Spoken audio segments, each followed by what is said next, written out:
this is not your first stop. I know it's definitely not your last. So tell us some of the places that you've been with this film and some of the places that you plan on going in the future. Very good question. We had showings starting back in September. Our very, very first screening was in Greenville, South Carolina, where we actually filmed. Greenville, we went to New Haven, we went to Hartford, we went to New York, we went to D.C. with Earl Rush.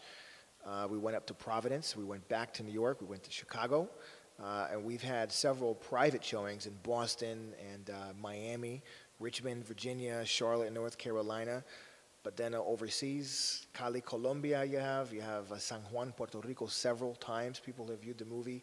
Poland, Hungary, Bucharest in Romania, Poland, Ukraine, Barcelona in Spain, Paris, France, all over the place.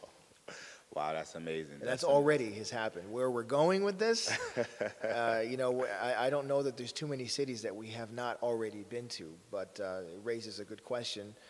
Where are we going and why? Well, we're preparing to film part 2 of the movie, which is La Epoca, the Lost Rhythms of Salsa. Wow, that is amazing. That is amazing. It just seems like this whole project is starting to take a life of its own. Yes. And just from the response here today, when people saw the film, their eyes opened and they just are thirsting for more knowledge. And in talking about La Epoca too, of course, in the movie there was not only film of musicians, but there film of great dancers, but there were also footage of current dancers. Yes, contemporary dancers. Contemporary dancers, as you would call it.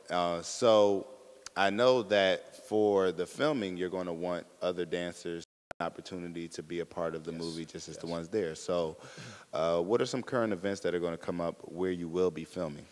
Well, obviously, I think, George, you and I are both going to April 4th. We're going to be filming in D.C. That will be the very first filming for the production of The Lost Rhythms of Salsa.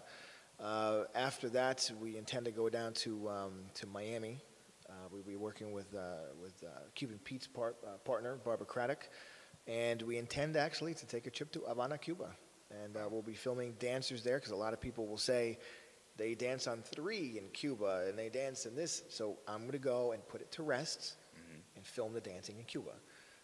We want to go to Cali, Colombia, where they have mixed pachanga, bugalú, and mambo onto one dance called caleño. We want to go to Veracruz and to Mexico City, where Pérez Prado and Benny Moré lived much of their careers. And Benny Moré, of course, went back to Cuba. We would really like to go to Russia, but I think there's a little bit of an issue with that.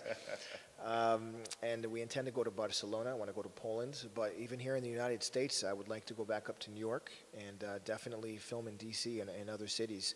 We're really looking for mamberos, and we're looking for some salseros.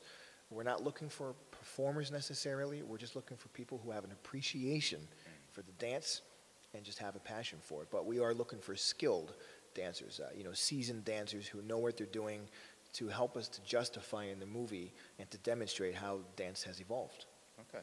So if a dancer wanted to be involved in this, where would they go to find out more information on the filming? Well, the website that we've put together, of course, my project manager, Lynn Merrill, she's awesome. We have an entire team that has been wonderful in helping us with the press releases. laepocafilm.com, it's the website, LAEPOCAFILM, laepocafilm.com. We have trailers from this movie. We'll be releasing trailers for the second movie. There will be a lot of information in terms of what future cast members would need and how they dress, how they need to dress, the dancing that's required, the dances that we're looking for. And laepocafilm.com, there's a lot of information there. Well, I'm sure that will be great for people to go check that out, and they can also get copies of the DVD as well on the website. Absolutely, they can purchase the soundtrack and obviously we have the standard theatrical version of the DVD. We also have what we saw today by mistake, the producer's cut of the DVD. And then we also have which is the most popular product, we actually have the Meet the Producer version of the DVD, which has the producer's cut version, but it's introduced. Every single person that buys it, I will mention their name, and I say their name before the movie starts. So as soon as you pop in the DVD, I'm in front of the camera and I'm greeting the person that purchased the DVD, because for me, the person that buys that DVD, values tradition. In my opinion, he or she deserves my time and my gratitude. So that's what I do. That's a great way to appreciate the people who are supporting your work. Yes, very unique. Well, this is George Dennis, and once again, we're here at Drexel University, and we actually have an after party that we need to get to. Josue is a dancer as well as a producer and a musician, so we're going to take advantage of some of that. So once again, I am George Dennis with... I'm Josue Joseph, the executive producer of La Epoca.